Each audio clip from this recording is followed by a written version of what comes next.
and good morning or good night, depending where you are, which part of the world. Um, I'm Danish Patti. I'm a movement disorders neurologist in University of Nebraska in Omaha, Nebraska, and currently the chair of APPNA MERIT. Welcome to our second year or second series of APPNA MERIT webinars on healthcare innovation and entrepreneurship. We had a wonderful series last year. This project started about the same time last year, I believe in March, when we decided that we should have a series of webinars on healthcare research and innovation in Pakistan. And the idea behind the project was to understand the landscape of healthcare research and innovation in Pakistan. And it was extremely useful. We had such an amazing series of speakers last year. We learned a lot from them. We made good connections. We figured out the landscape. Those webinars continued on for 3 quarters, and we completed them towards the start of December. And then this was followed by last year in December with a 2-day conference as part of APPNA winter meeting, hosted graciously by Rawalpindi Medical University. And we had 1 day on artificial intelligence in healthcare that was led by Merit AI committee by Professor Sarwat Hussain, who's the chair for APPNA Merit AI Committee, Artificial Intelligence and Healthcare Committee. And that was a very, very wonderful webinar, conference, symposium. And we had very amazing guests from NUST and from PML in Peshawar. And then the second day, full day, was on healthcare entrepreneurship, on healthcare biotechnology, biomedical devices.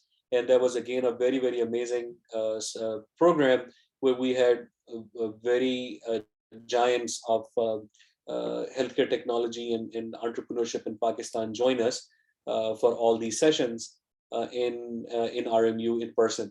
And we again learned a lot. We figured out what the landscape is, what the challenges are. So this year we want to continue with this project of transfer of technology for APPNA MERIT, and we are restarting the second series of these webinars. And I think we'll try to do the same. We'll continue with weekly webinars throughout the year until the start of December. Then we'll take a break and we'll have a 2-day conference in December on healthcare entrepreneurship and innovation in Pakistan. And then we'll take a couple of months of break, and next year hopefully start again in March. But I don't want to speak for the next Merit chair for next year what they want to do, but that would probably be something useful. So this year we're starting with our first program. A couple of changes from last year is that we are not offering any CME this year, but we want to don't have limitation of the CME. Last year ये एक बहुत challenge रहा कि बहुत से हमने speakers ऐसे बुलाए जो कि commercial side पे थे और वो पाकिस्तान में innovation पे काम कर रहे थे. I think they were useful. I think we learned कि पाकिस्तान में commercial side पे healthcare innovation में क्या challenges हैं, लेकिन फिर वो मसला ये हो जाता है कि can you offer CME or not, and people don't feel comfortable with that. So I think to not be limited or restricted by that, we have decided not to offer CME, or my impression is that it was not a big need in Pakistan. However, if the audience think that the CME is a useful value add, that we should offer it, then please let me know, and then I will try to do the paperwork. And going forward, after the paperwork is approved, we can re-offer the CME for these sessions if necessary. Another change that you will be seeing on the flyer is that we have partnered with a different group this time. One of them is Tajdeed on Revive Innovation. It's a group of us who are trying to create a revival of healthcare innovation in Pakistan, Tajdeed-e-Wafa. And the other one is the Academy of Preferred Providers, American Academy of Preferred Providers, which is a Pakistani-American network of providers who want to improve the healthcare in Pakistan that are also a partner for these programs going forward. With that, let me start with our first session. Our very first session is an extremely important, although very, very tough topic, and is very, very ignored. Pakistan mein, and even America mein, if somebody thinks about startup or innovation, they don't realize that the biggest barrier or hurdle will be regulation or regulatory affairs. And if you don't understand, if you don't have a grasp, if you don't have a good partner into it, that could just destroy it. Just doing a project in lab is something else, but trying to commercialize and bring the project into a real life and get it approved and into the market, do marketing and sell it, has to be through regulatory landscape. And we touched on regulatory landscape last year in terms of DRAP a little bit. And we had our DRAP partners, our friends and colleagues in DRAP join us for a couple of sessions, which were very useful, but it was more focused on medical side and a little bit on medical devices side. But I think today we will be touching on regulation, not only in Pakistan, but also how can you challenge, face the challenge of regulation in European markets or other markets or even FDA, because in the end, if you really want to go big, then you have to bring your idea to global platform, not just in Pakistan. Starting in Pakistan is not a bad thing. Again, the format will be the same. We'll start with 30-minute presentation by our speaker, and that will be followed by a discussion with our panelists for 10-15 minutes. The audience is welcome to submit their questions in chat box or in Q&A. Q&A is easier to follow. Chat box we sometimes lose track, and we prefer that you use the chat box to introduce yourself, introduce and network with the other audience present in the attendance, and keep the questions more for Q&A box. We will have a couple of our friends and colleagues join the discussion as panelists along with the speaker. And then if we have time, if we're not running short of time, then I'm happy to give you a microphone in the audience and ask your questions or make your comment live if you want to do it instead of writing your question. With that, let me introduce our first speaker for today. It's my pleasure to introduce Ms. Nida Ali, our speaker for regulatory landscape for medical devices in Pakistan and Europe. Madam Nida is Director for Technical Writing in Kounter Intuitive Technologies in Islamabad, Pakistan. She's a lawyer by profession and has been involved in the regulatory domain for the medical device industry for the last 7 years. She has initiated her work as a freelance consultant and then finally led to formation of her own company in 2016 by the name of Kounter Intuitive Technologies. She has also worked through the international website of Collabtree as a consultant, and she has been engaged in certification and quality management systems of medical devices, not only in Pakistan, but in Europe, US, Middle East, and Australia. And her work focuses on compliance with the FDA 510 pathway, 510K regulatory pathway of FDA, as well as European Union Medical Device Regulation, which is EU MDR of 2017. 745 is for medical devices. 746 is for investigational diagnostic devices, but 745 will be for medical treatment devices and various ISO standards. So with that, let me invite our speaker, Madam Nida Ali, to start with her presentation and share her screen. Assalamu alaikum, everyone. Just a second, I'll just share my screen.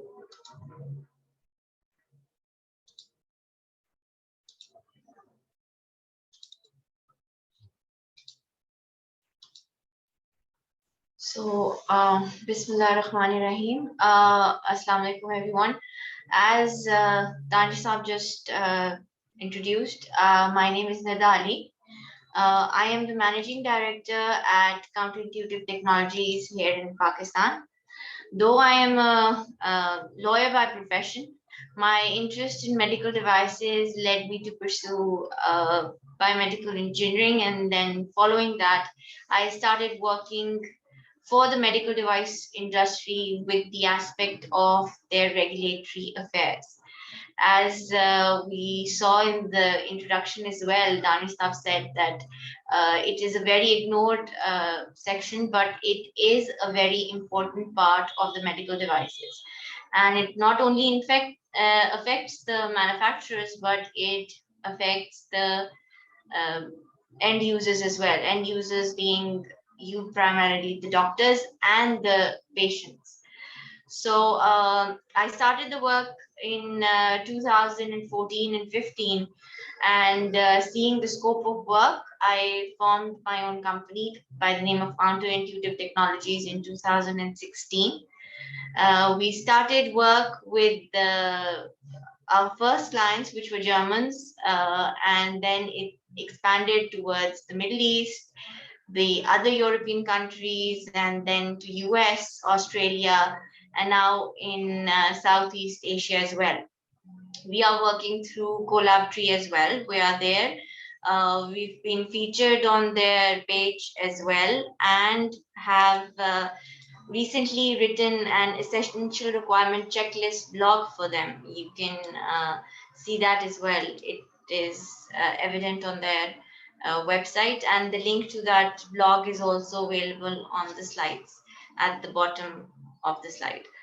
So starting on, the regulatory aspect or landscape of medical devices is a major aspect of the medical device industry.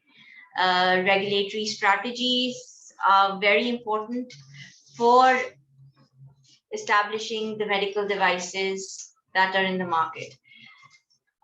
Advances in all aspects of healthcare have made medicines and medical devices a part of our daily lives.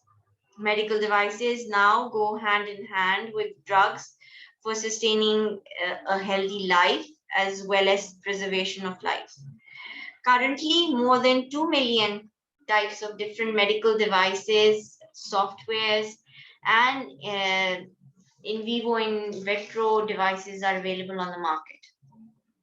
Now, the regulatory strategy that we are focusing on defines the pathway for the market access of these medical devices. Until and unless these regulations are met, no medical device can be placed in the market. They cannot be used, they cannot be registered either in Pakistan or anywhere in the world. Even in Pakistan, as we discussed, DRAP is there, but the regulations that they also follow are the international regulations. As majority of the people in attendance come from medical backgrounds and understand what medical devices are, we still need to understand that the regulatory perspective of medical devices is very broad, and the scope of the term medical device now encompasses a lot of things, not just the devices that come in mind, but softwares, other supporting instruments, and protective gear as well. In the current COVID scenario, protective gear as well. As you all understand, medical devices are essential to the diagnosis and treatment of many diseases, particularly within surgical specialties, radiology, and critical care. A medical device can be an instrument, apparatus, machine, appliance, implant, reagent for an in vitro use, software, material, or any related article which is used for a specific medical purpose. Now, gaining access to the regional markets is always preceded by regulatory approvals. If there is no regulatory approval, there is no market access. Classification of these medical devices is also important, and this classification is based on the risks associated, which then in turn lead to the regulatory pathway that the medical device industry follows. So moving on, let's see what the purpose of this term regulation is, regulation for medical devices. Due to the impact on human life, medical devices need to be highly regulated. Not only that, but the list of products in scope of medical devices that we've just discussed has started to increase. The regulations are intended to ensure a consistently high level of health and safety protection. This starts from the process of manufacture of that medical device till their application and usage with the physicians, surgeons, and most importantly, the patients. Now, the regulation of the medical devices is governed by different authorities, different systems. There are different ways of risk management of these authorities, but all the medical devices have to satisfy the safety and performance, the quality systems, and the labeling requirements to come into this regulatory process. Now, the degree of regulatory scrutiny obviously increases with the risk of medical devices. Authorities acknowledge that, and clearance for market is always through this achievement of risk, performance, and safety. Now, as I discussed before as well, the regulatory authorities, the different regulatory authorities that that are running the approval of these medical devices are mainly the European Union, that we know as the CE certification, which was previously Medical Devices Directive, now has changed to Medical Device Regulation in 2017. This medical device regulation is a very major part of this regulatory pathway. Then in the United States, the FDA is there, and for any medical device to be approved, it has to meet the regulatory requirements of their 510(k) structure. After that, they attain the market clearance.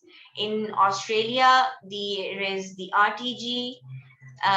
Then in Canada, there is a licensing authority for all therapeutic goods. Again, in Japan, there is their Pharmaceutical and Medical Safety Board that issues a license. Though we have DRAP in Pakistan, but DRAP itself does not have any certain regulations, no precise legislative strategies are there, no other things to abide by are there.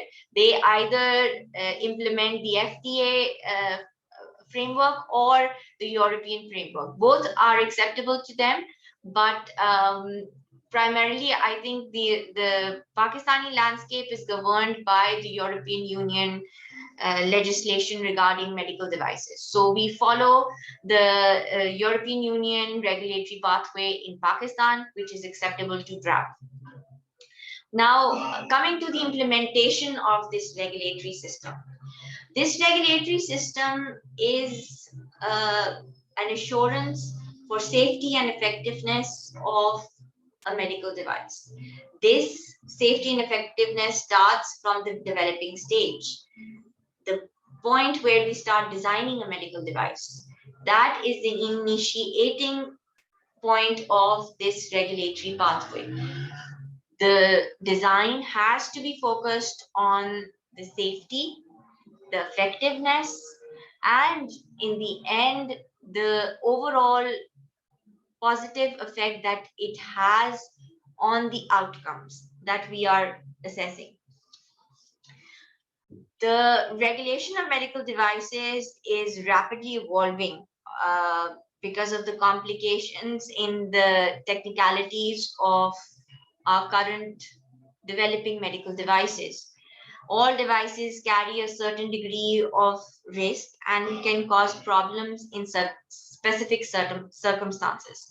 So public health protection is a major role in this regulation and the regulatory pathway.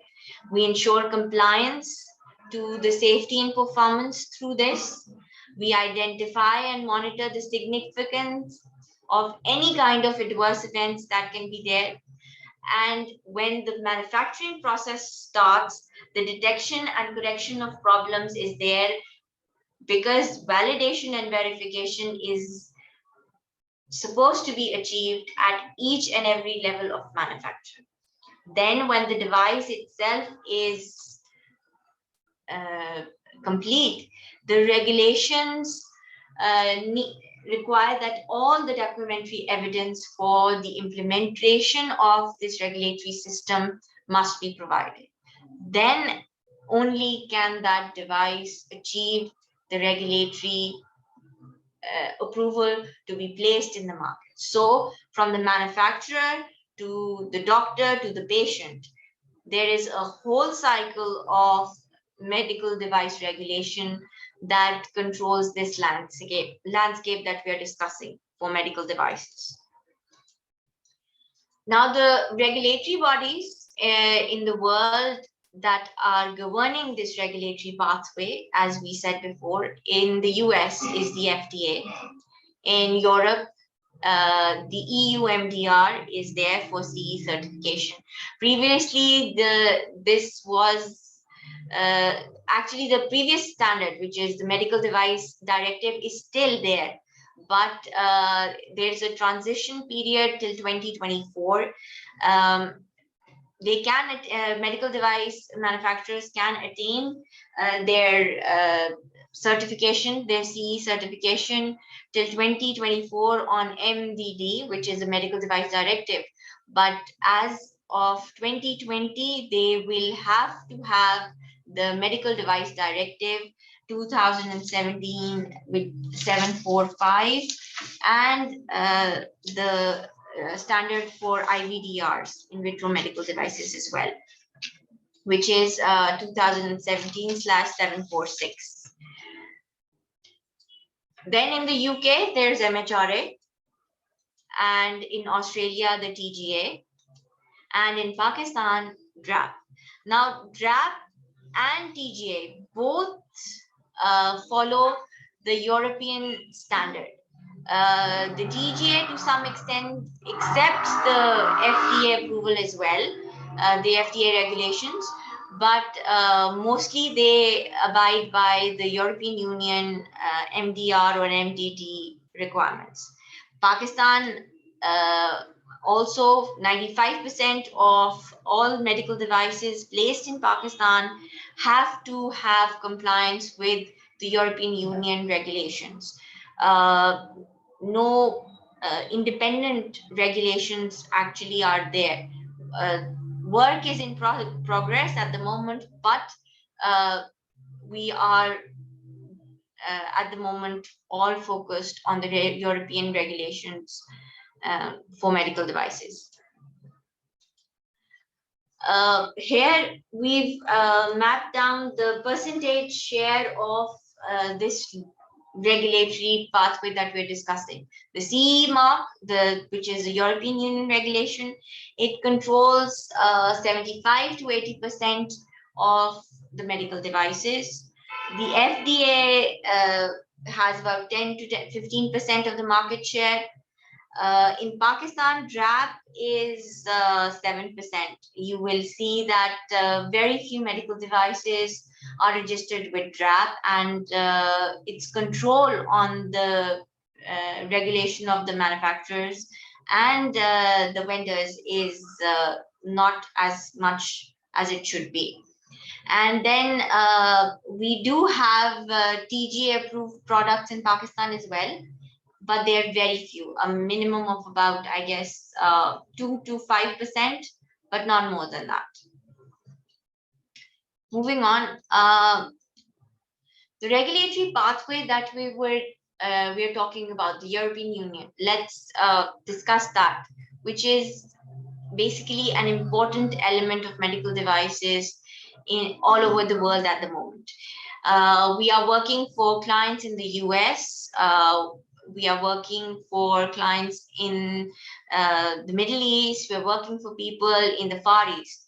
All of them are seeking compliance to this MDR directive, because under MDR, not only will the devices be approved, but they will be present in a database which will be accessible to everyone, the doctors, the end users, even other manufacturers as well. The European CE certification has divided the medical devices into 4 different categories. Class 1 medical devices, there are various categories of class 1 as well, but because class 1 medical devices are the lowest risk medical devices, they can be self-certified. Only documentary requirement is there. They have to meet the regulations. All the documentary evidence that they have to provide, that is the only basic requirement. They can move ahead with placing the product on the market. But from class 2A to B and to class 3, which is the highest risk medical devices, a very, very stringent process is required, documentary wise, as well as an on-site verification of that documentary evidence is a must for any medical device manufacturer. They are also at the moment focusing that we should involve the doctors and physicians into this process, and hopefully by 2024 we will have medical practitioners involved in this regulation and in the regulatory process.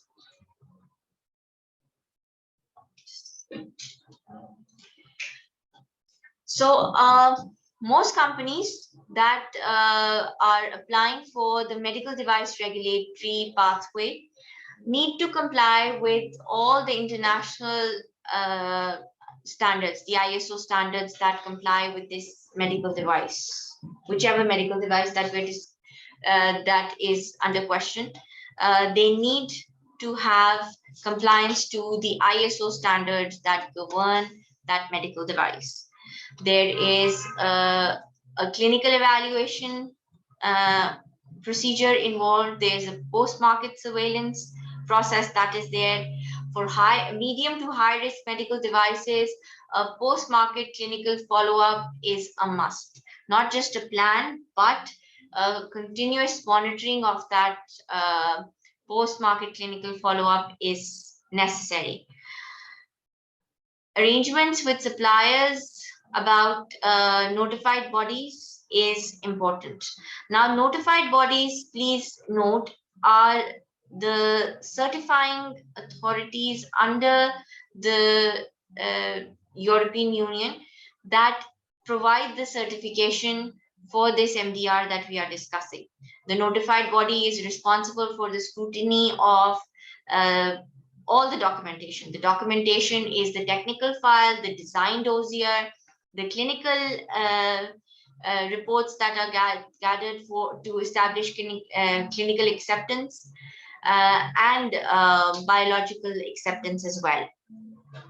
Now, all these medical devices under the MDR are now being organized in a unique device identification code, which is known as the UDI number. This UDI number will be accessible to you as well. All doctors can access this UDI checklist and can verify that the product that they are using is actually CE certified. Because in the previous years, we have seen that CE certification has been very much taken for granted. People have provided the CE certificate or CE mark, they've given a number, but it hasn't been properly validated or verified by the notified bodies. Now, the notified bodies are responsible for each and every process, starting from the design to placing the product on the market, and even afterwards, like we've discussed, the post-market clinical follow-up. Products are supposed to be under scrutiny throughout their lifetime, until and unless a product becomes redundant and is taken off the market. It has to be under surveillance at all times.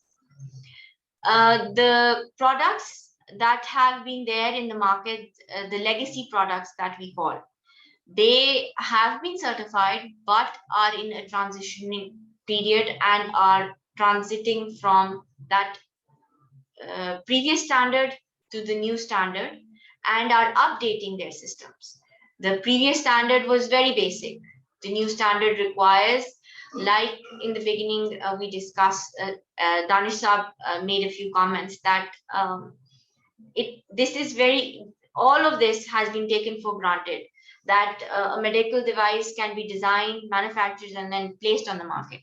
The point of this regulatory process is that there has to be accountability, that a device from its conception, its design, is effective, it is safe, it meets the performance requirement. The performance requirement that of the users, that are the doctors, as well as the patients. It has to keep in mind all those aspects. Like we discussed, the risk-based system is there. The risk-associated assessment of medical devices is there. The classes that we are talking about, class 1, class 2A, class 2B, class 3 medical devices, all of these are based on the risks that they possess. The design, the clinical effectiveness, and the biological effectiveness, all of them are parts of this risk management system. Now, this is the regulatory pathway that we have been discussing.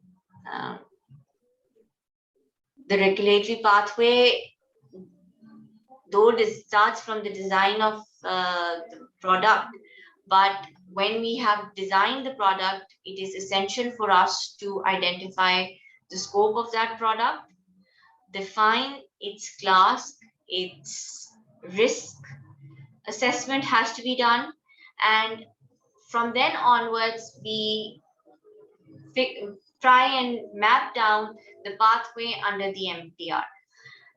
For class 1 medical devices, it's very simple. They have to have compliance with the journal safety and performance requirements. They have to have a conformity assessment. In that conformity assessment, they need to identify all the international applicable standards, the ISO standards that it has to abide by, and show that they have compliance to those standards. They do that through the validation and verification process. That validation and verification process sometimes involves testing, sometimes it involves the input of the doctors, the surgeons, the physicians, their input.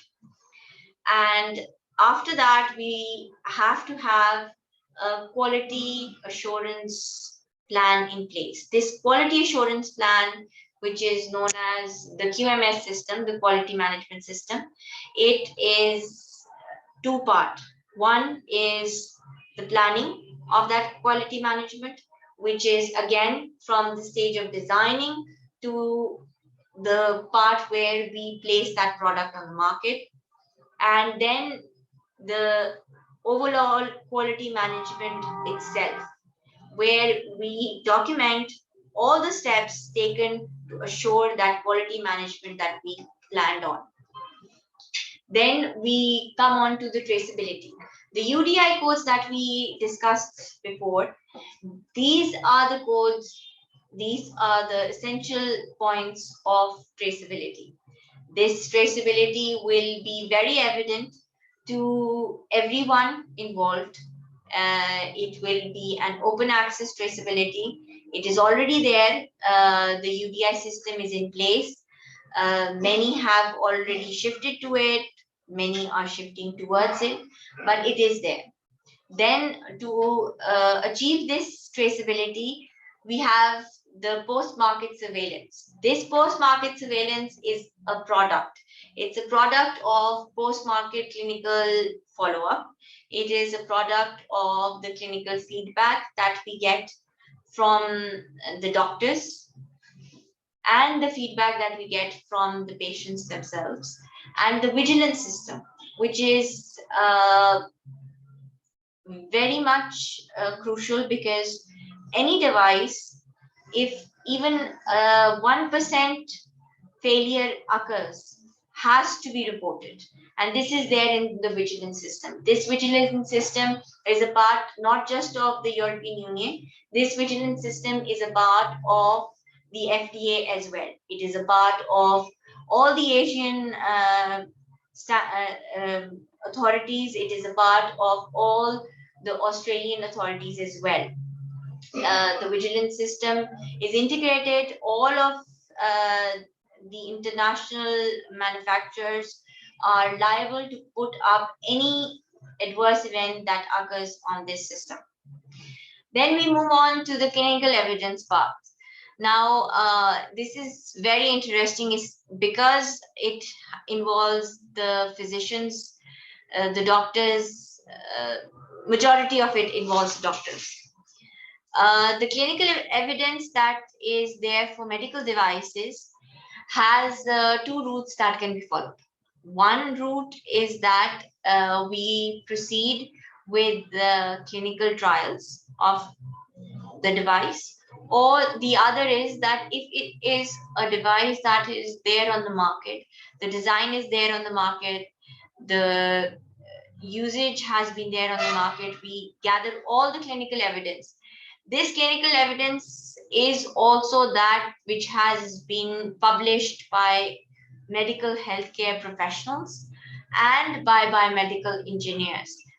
Their input is technical, but the input that of the clinicians that we take either through clinical trials or through the published literature, it is all from the medical fraternity.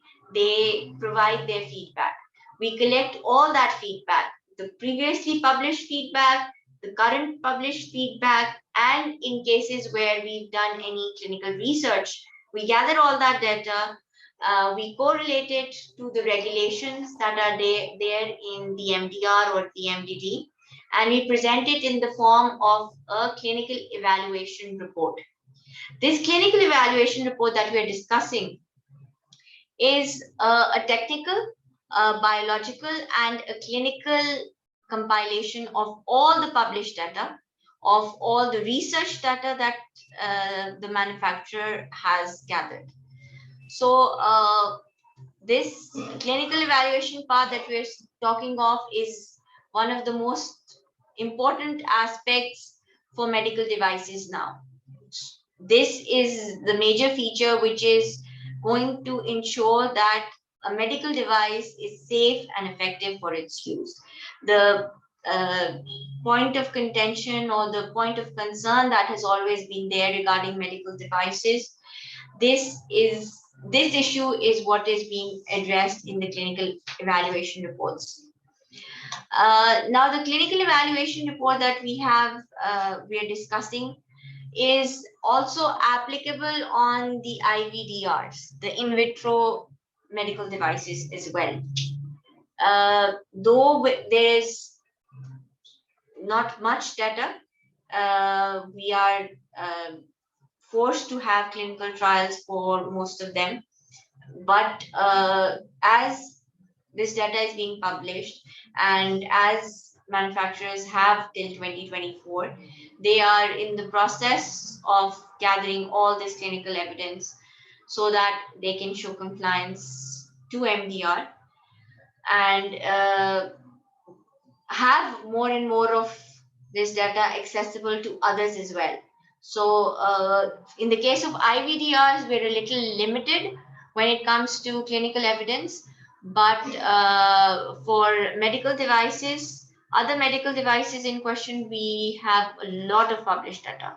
So the biggest breakthrough that the MDR has had is that the extensive compilation of your published work. The doctors, when they go for trials, the previous studies that they've done, the randomized trials are there, other published papers that are there through your symposiums and medical conferences, all of this data is now required to be compiled. Maximum of it is compiled because the regulatory bodies scrutinize this data the most.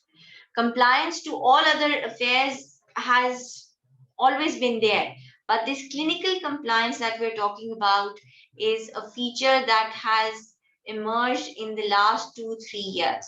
Since 2017, when the Medical Device Directive came out, FDA has also shifted their attention towards this clinical evidence, which is the most important part. We need the feedback of the doctors to ensure that this regulatory pathway that we are discussing is on the right track. Now, the MDR that we're talking about is the major breakthrough that is there, which is straightening out this regulatory pathway, and which is focusing on the answerability of the manufacturer to the patient and the physician, and their overall awareness to the system itself, so that we can have more and more safer medical devices on the market. This is also there in Pakistan. Uh, it has started, it has initiated, and we are looking at a transition which wasn't there before. So hopefully we will achieve a lot in the future, inshallah. So now coming on to what we were discussing, the CE approval that we're discussing. Now the CE approval that we are focusing on, you can see through this that compliance is not just through documentation or what we were discussing, the technical file. Compliance is interlinked. It is interlinked with lab results. It is interlinked with biocompatibility results. It is interlinked with the bench testing that is there. We have protocols that are there. There have been a lot of options that have been developed so that a manufacturer is not limited. They have various different approaches that they can do. One very popular approach that we are usually doing is that we are using the equivalent device route. The equivalent device route is where we establish that a certain medical device, let's, for example, talk about cardiac stents. Cardiac stents have been there on the market for more than 2 decades, even more than that. Bare metal stents have been there. And if a manufacturer has a new stent that is there, they can establish their equivalence with the medical device, with a stent that has been there by another medical device manufacturer. This equivalence can be from 40 to 100%. If 40% equivalence is there in aspects of technical specifications, biological specifications are the material related specifications, the materials biocompatibility, and then the clinical aspects. If they match their equivalent, all the equivalent published data is collected and reported, and it serves as what we say an equivalence of clinical trials. That gathered information on that specific equivalent device serves to fulfill the purpose of establishing clinical efficacy, clinical evidence for effectiveness. So CE consultants also prefer that we use this because it's preserving resources. A manufacturer, as you know, itself is also limited by resources. Going in for clinical trials is a time-consuming process. It has its economical impacts, and then it has other drawbacks to it, which for the manufacturer is a little discouraging. So the regulatory bodies have also allowed that if you can establish equivalence, you can proceed with this pathway. And this pathway basically starts with CEP. CEP is the clinical evaluation plan, which is the first stage. It starts from the development. We discuss the development, we discuss the impact of the device and the risks associated with that device and the quality standards that it has to meet. Moving on from that, we start with the clinical evaluation report itself. This is now the compilation of the data that I've been discussing previously. All the published clinical data, all the data that has been collected through biocompatibility testing, through bench testing, through lab-based testing, all that data is collected and compiled in a clinical evaluation report to establish the conclusion that the device is safe for use. Then the other two stages, which are also very important, are the PMS and the PMCF. The PMS, which is the post-market clinical surveillance path, this is there for all kinds, from class 1 to class 3 medical devices. It is important, it is there. The post-market clinical follow-up, though, is mandatory for all medical device manufacturers from class 2A to B and class 3 medical devices. So that because they are high risk, all the clinical data allows not only the manufacturer but the clinician itself to know what the feedback is. Is the device all right to proceed with, or should it be revisited at whichever stage the collected data reflects, the design or the manufacturing or the packaging or its sterility or whatever the scenario, but it allows both the users and the manufacturers to establish where the loopholes were and what to address. So the regulatory pathway under the FDA, this pathway is very much similar to the European Union. It allows the medical device manufacturers to categorize their medical devices, but here the categories are three simple categories. Low risk medical device, which is class 1, then a medium risk medical device, which is class 2, and then a high risk medical device, which is class 3. These three classes have to meet the quality management system requirement. The FDA is very strict when it comes to quality.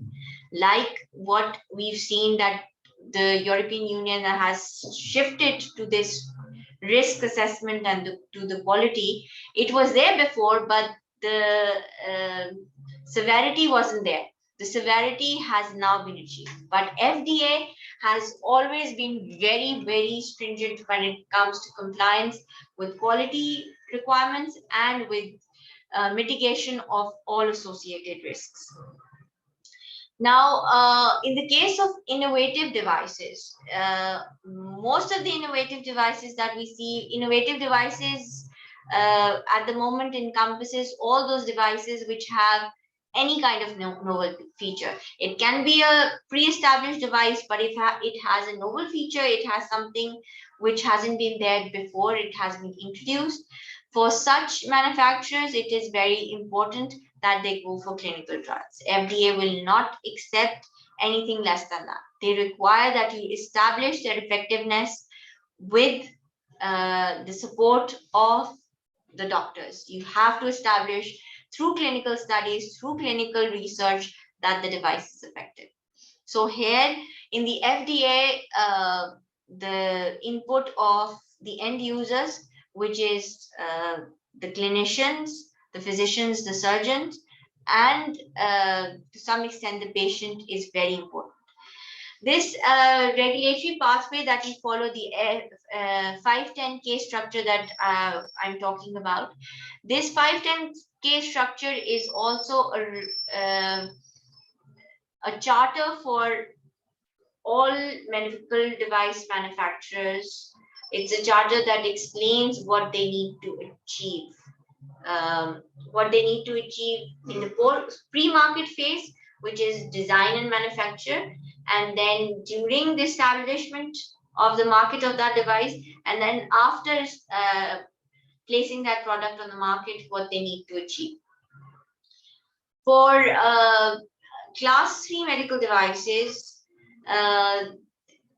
the application process is a bit lengthy. They have to submit their application to the FDA. The FDA approves of this process, and only then can they proceed with the clinical trials that we're talking about. So again, FDA is very stringent when it comes to scrutiny of medical devices. I guess that is one of the factors which is why even manufacturers in US are going for CE certification rather than going for FDA approvals. Like, for example, if you're familiar with this Phoenix wound management system, that has been there in the market. It's there for diabetic wounds and for ulcers and all such wounds. They have been associated to FDA, but now seeing the strict approach of FDA, they have shifted towards CE certifications. They're pursuing the CE certification at the moment. They're a very big US-based industry, but they too prefer that they should go for CE approval rather than going for FDA. So FDA has a smaller market share because it is very stringent, but it is very effective. As much as we can argue that it is very strict with its documentation and its regulatory requirement, but it is there to reduce the risks as much as possible. So here is a brief outline of what we're talking about, the risks that are there for medical devices. In FDA as well, low-risk medical devices are exempted from a lot of things. But as we discussed, as we go higher, the risk level increases. The approval, the pre-market approval and the post-market approval of a medical device is a very, very long process for FDA. So here is an outline of the clinical pathway that we were discussing. Now, I wanted to discuss this clinical pathway because I have been debating this here in Pakistan a lot, that the end user, which are the doctors, they are not involved in the final outcome of that medical device that we're talking about. Medical devices all over the world, you must know, are very closely associated with research, with input from the medical fraternity, and with newer innovations. But unfortunately, in Pakistan, the landscape of Pakistan, the medical device landscape of Pakistan is such that the medical device industry is more or less focused on just achieving the documentation required for CE mark, and that's about all.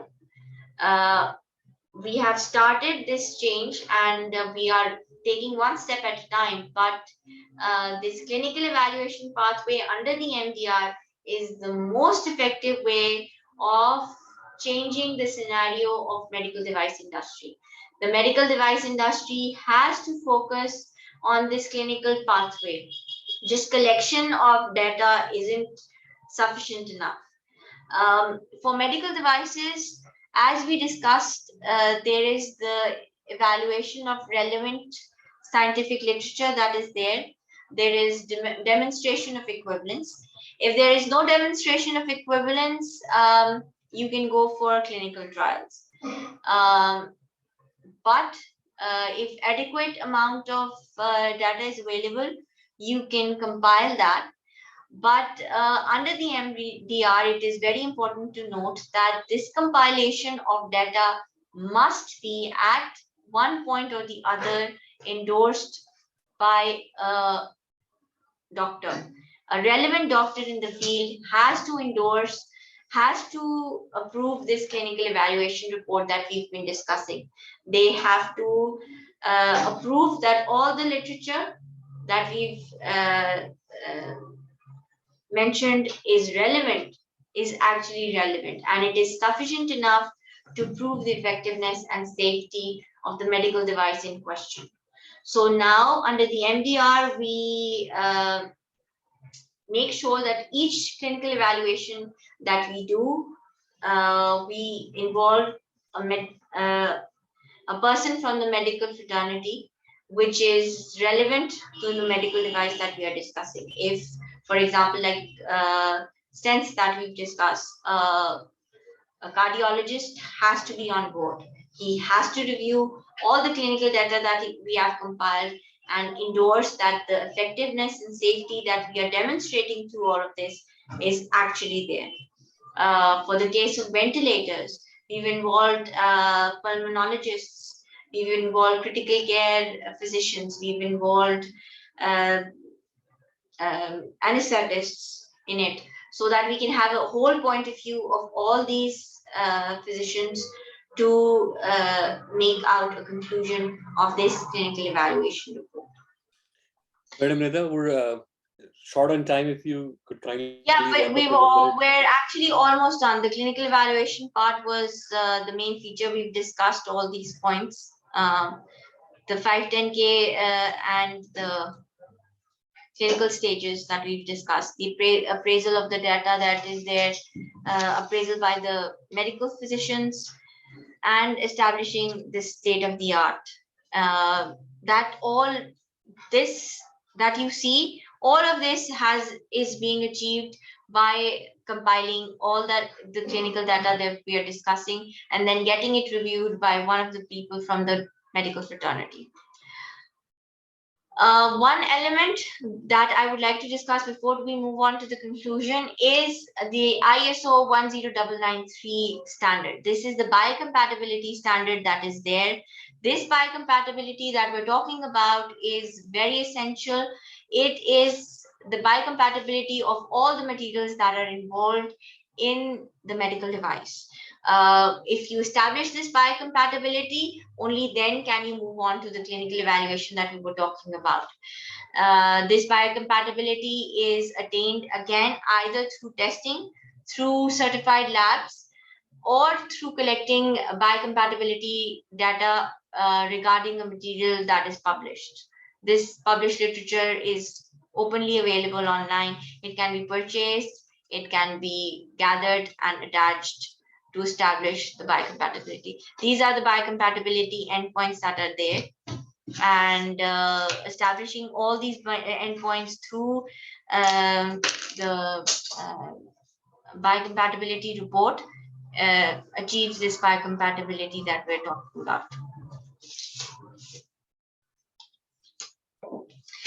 So in the conclusion, because we're short on time, the only thing that that I would like to point out here is all the aspects, all the regulatory pathways that we've discussed.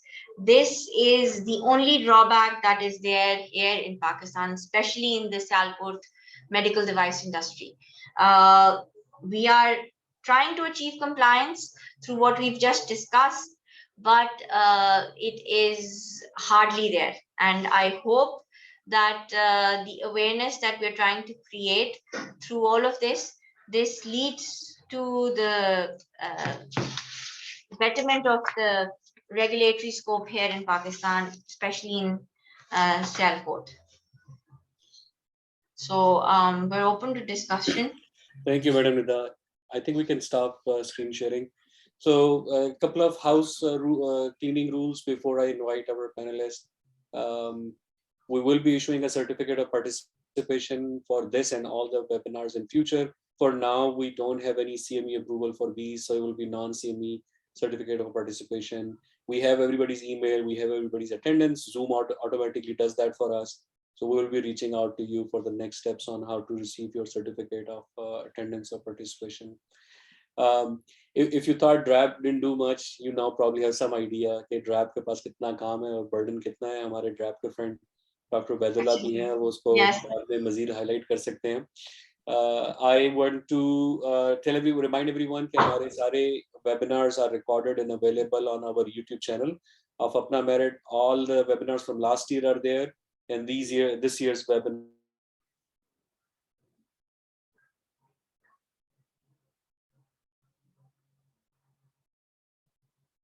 I think Danish froze for a minute.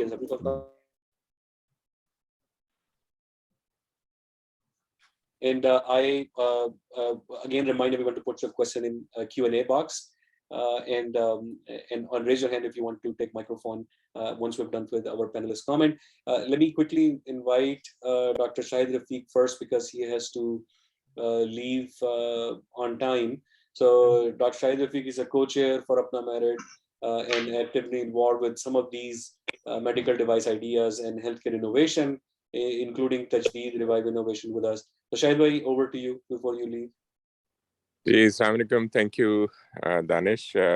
Welcome, Dr. Nida. It was a wonderful talk.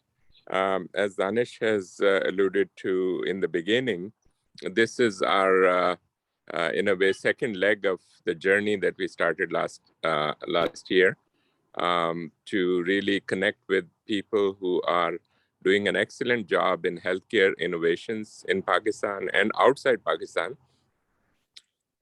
So together we can probably make a difference. At least we can try our best to make a difference in the landscape of innovations, in particular in healthcare, because we are physicians from North America.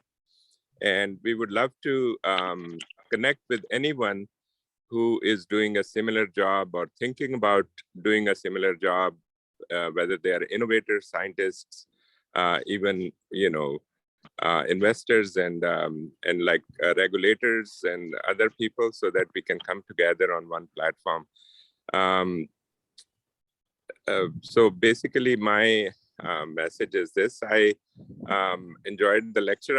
I'll yield my time to other panelists to, if they have questions to ask our speaker. Thank you, Dani. Thank you, Shahid. Let me go over to my other co-chair, Dr. Babar Rao, who is also leading innovations and developing devices in Pakistan. Thank you, Danish, and thank you, Nida. This was excellent. I have not heard anything like this from Pakistan in my previous life. So my comment is like, anybody who's interested, including me, will contact you when we are getting involved with any device. Thank you. Thank you very much, sir. Thank you. Let me invite Dr. Ubaidullah, who is actually from DRAP and one of our very good friends and colleague, and we always enjoy his company. So, Ubaid साहब, कुछ हमने idea दिया है कि आप लोगों के कितने मसाइल हैं? Thank you very much, Danish. In fact, as Sailbhai has shared, that now we are again on track for our learning interaction. So thank you to APPNA MERIT as well. And in fact, today we discussed a very important component of therapeutic good regime, and that is the regulation of medical devices. And Nida has very beautifully articulated all the components of regulation, not only of Pakistan, but global regulation as well. And in fact, as she has shared, that medical device regulation is still evolving to a mature level in most parts of the world. And in Pakistan, we have almost same status. In fact, we can see that medical device legislation was done in 2015, and it was then upgraded in 2018. And then the government realized that a very big component and chunk of industry which is based at Shell Code, which Nida has also shared, that is still to be regulated. And then Board of Investment comes, and again our regulation is in the phase of improvement, and hopefully within a couple of months we will have a new piece of legislation for the medical device regulation in the country. And right now, as Nida has shared, there are 4 classes of devices, class A to D, and D being more sensitive. So the deadline for the medical device regulation is being, I think it's the 30th March. 30th March is the deadline when class B medical device should be the should have the legal status in the country, and so on. And by the end of this year, class 1, class A devices will be. So if you see, then that it's definitely a very big and gigantic task for the DRAP, and that we discussed in your visit as to the Pakistan and DRAP as well, that we are working on a very fast pace on all these medical devices components. And just to share with you that now all the licensing for the medical device component is now, it is online, and there is no need to visit our office as well. So I will also ask Nida to comment on the present draft legislation for the medical devices, being an expert and being a lawyer and a consultant in this field, so that although we have tried that our regulation should be at par with the international practices. And just to share with you that in medical devices, we are in dialogue with 2 international bodies. One is the Asian Harmonization Working Party, and another one is the GMDF, which you mostly follow European regulations as in done in the other parts of the world. So thank you very very much, APPNA MERIT, and thank you very much, Nida, for sharing a very detailed presentation of the global medical device regulations. Thank you so much. Thank you, Thank you. sir. Thank you very much. Just a point that I would like to mention here. The silicone industry, as you all know, is major in medical device industry in Pakistan. And they are facing a lot of problems. These problems start with everything from design to manufacturing to handling to marketing. And unfortunately, because I am working with most of them there, they have no connection to DRAP whatsoever. So DRAP has to reach out to them. The only connection that they have is with the Europe, with all the European representatives there, with European market there. They know everything about it, and they're actually addressing all those things. But they have no connection to DRAP. They have no registration here in Pakistan, and all of them are selling their products at a very, very cheap cost, and those products are going to Europe, getting brand names attached, and then coming back again to Pakistan. So I guess this is a very, very big, very, very serious issue that we have to see. These device manufacturers are tapping into the entire European market, but at a very, very they're at a very big disadvantage. They can have a very big chunk of the international market, but because they have no actual guidelines being there here in Pakistan, they're suffering a lot. And I think DRAP can do a lot for that. Ubaid Saab, do you want to respond to it quickly? We are running out of time in overtime right now. In fact, Nida has rightly pointed out that this was a case scenario 4 months back. And then Board of Investment and there is an association, HDAP, Healthcare Device Association of Pakistan, and DRAP. They all three sit on the table, and then all the regulations for the medical devices, which I already shared, that they have been improved and they have been submitted to the cabinet for the final approval. And I think now the problem of Sialkot industry will be resolved after these amendments, and all those problems which are there, they are facing, like contract manufacturing and all the things, they have been addressed in the new legislation. बहुत शुक्रिया. I think I would point out कि जो आप हैं जैसे madam Nida और जैसे हम हैं अपना merit, we are those bridges, and that's they are developing, जो consultants हैं, जो companies हैं, जो independent organizations, institutions हैं, they form those bridges. कई दफा companies का अपना conflict of interest भी है, पर जो अगर आप direct उनके ऊपर भी rely नहीं कर सकते, so you have to have independent source. और उज़ैर साहब is a huge bridge, और I will also loop him in a minute. मैं quickly एक comment और देना चाहता हूँ. I see a question raised in Q&A box by Arslan Saab. What kind of investment APPNA MERIT can provide regarding the commercialization of a medical device? So I want to just say that APPNA MERIT ki aur APPNA ki challenges hain. We are a non-profit organization. So as an APPNA or as APPNA MERIT, the best we could provide is the resource of education and network. आप सबको एक जगह लाना, एक दूसरे connect करना, email पहुंचाना, अपनी voice raise करवाना. That's what we can do, we are doing, and we will continue to do. लेकिन जैसे मैंने जिक्र किया कि there are many of us who want to do things, even invest our time and our money personally to help with projects in Pakistan, and we are doing it. That's why we have partnered with this Tajdeed Revive Innovation, which is a platform that is being developed to try to support and bring investment, our own investment, and also from venture capital, private investment, equity into Pakistan to try to support these healthcare innovative projects. It's still an early stage, but we have started doing some things, baby steps, and hopefully it will continue to grow. And then I think as we are running over time, let me invite Dr. Uzair for his concluding remarks and hope for the bright future of healthcare innovation in Pakistan. Thank you very much, Danish, and thank you very much, Nida. What a wonderful presentation. Just a quick 3 question or points. Unfortunately, despite having a wonderful past, the Sialkot medical device industry is losing market share in the international market, which is visible from the export figures in terms of value because of the regulation intervention. That's one thing.